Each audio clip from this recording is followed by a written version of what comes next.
Several challenge matches in Brazil, Grandmaster helio Gracie found out that the best Japanese jiu-jitsu fighter ever, Masahiko Kimura, was going to be in Brazil. So my grandfather challenged him to a match.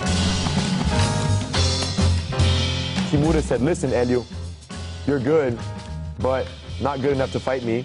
Instead, I'm going to have you fight the #2 Japanese jiu-jitsu fighter, a guy named Kato, and Kato will beat you just as easy as I would."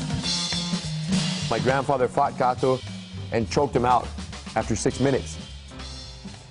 So with Kato rendered unconscious, the Japanese champ had no choice but to accept the challenge from my grandfather. The stage was set for an epic battle. They held the fight in Maracanã Stadium, nearly 200,000 occupants. It was the first time that a jiu-jitsu championship of the world would be fought outside of Japan.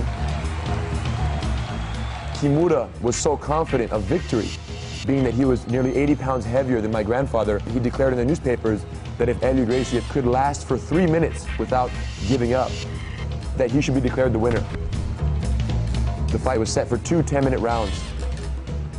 Kimura got my grandfather and he threw him every which way you can imagine, like a rag doll. He was just too strong. But he couldn't finish my grandfather. He would go for the submission, my grandfather would defend, which was his specialty, survival. And 3 or 4 minutes into the second round, my grandfather, of course, now is getting more exhausted. Kimura finally was able to capture my grandfather in a shoulder lock, which now bears his name, the Kimura. And my grandfather, stubborn as he was, didn't want to tap out. Carlos, the older brother and manager figure, threw in the towel and forfeited the match to the Japanese champ.